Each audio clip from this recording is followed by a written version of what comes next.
off both sides. This is more traditional pinstriping, like a real pinstriper does. I'm not a real pinstriper, but I can fake it real good.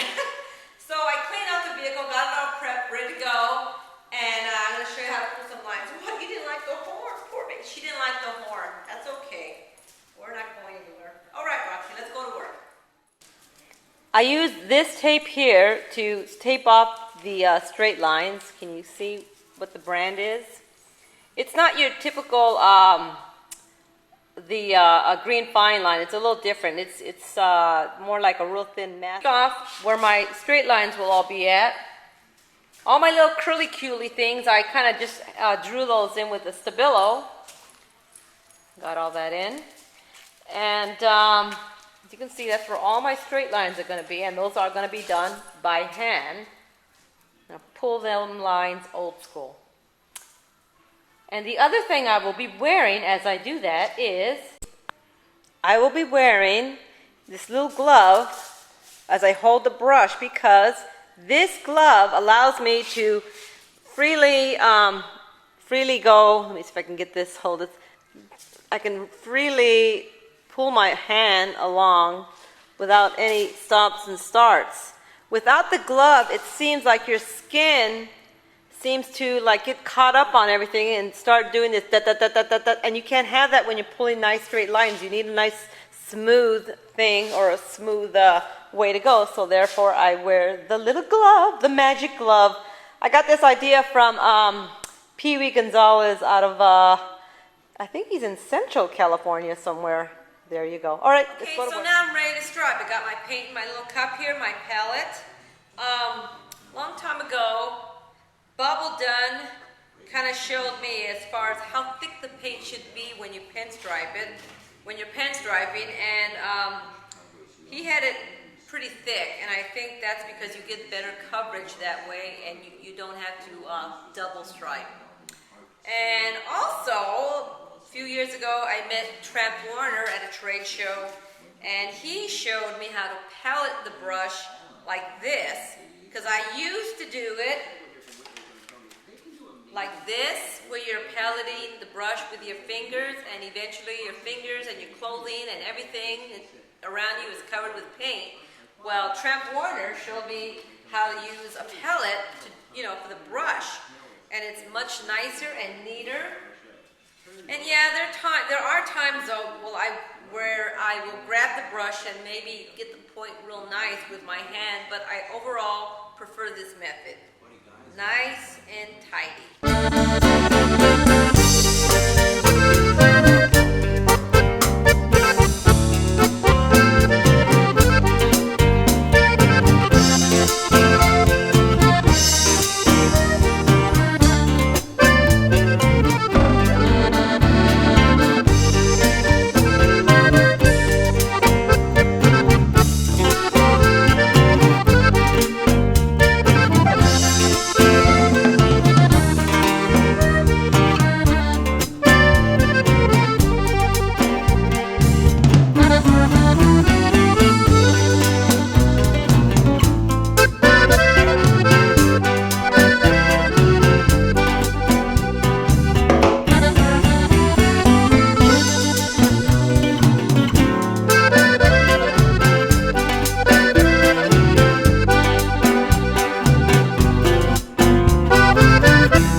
about the camera angle that I wasn't real comfortable, and the line was a little wobbly.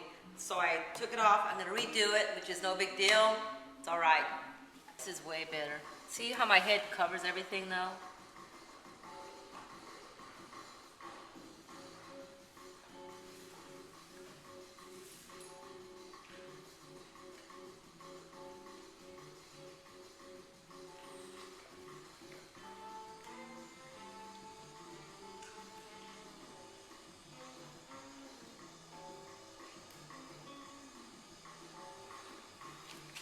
Oh yeah, that's way better.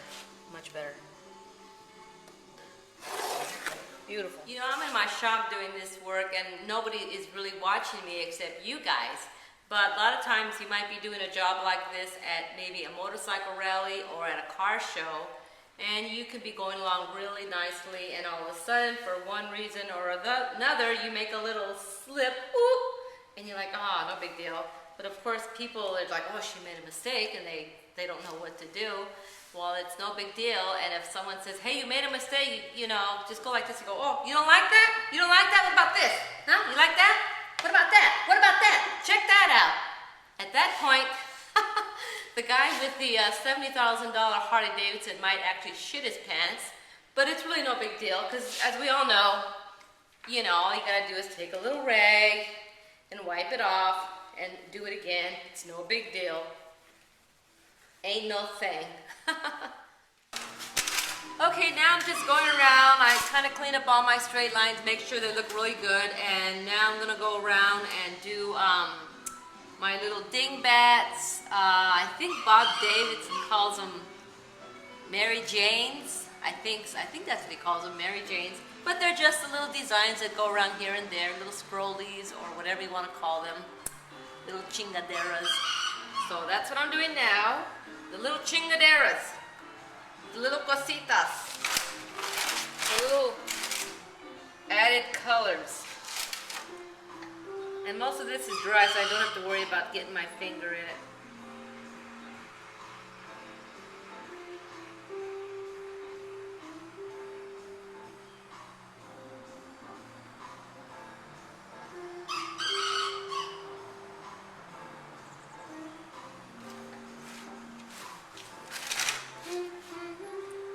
Can you see what I was doing here? I'm trying to keep my head out of the way.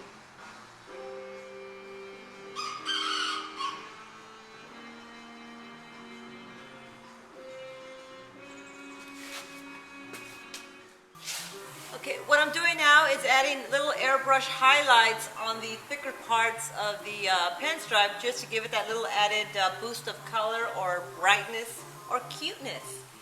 So, and I'm not wearing a respirator, but that's because the amount of airbrushing that I'm doing is so minimal, it's not going to make a big difference. Plus I have the shop door wide open.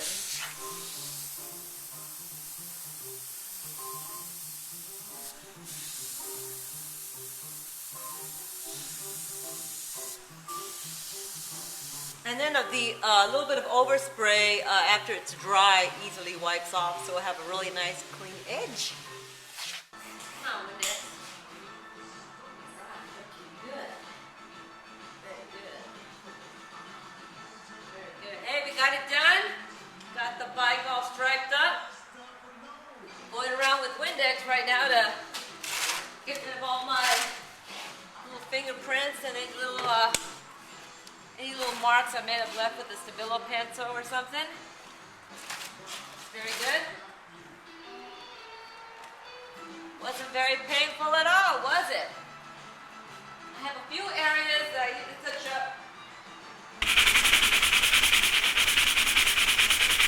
few little spots here and there that I just kind of missed because I'm too busy trying to do the video here. Otherwise, came out really nice. Maybe one day you'll see this bike on the road, huh? What I'm going to do is grab the camera and bring it up a little close and you can see what I did.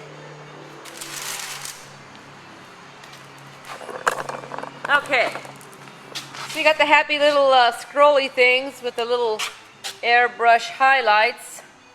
They look really nice. I really like that.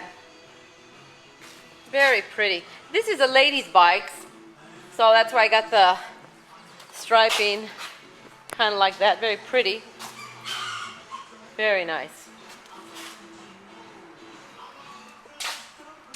So there you go. Okay. So there you have it, with a little patience. Oh my, what is that? Okay, so there you have it. With a little patience and time, you too can stripe a bike. Like I said, the key word is a little patience. All right, there you go. See ya. Bye.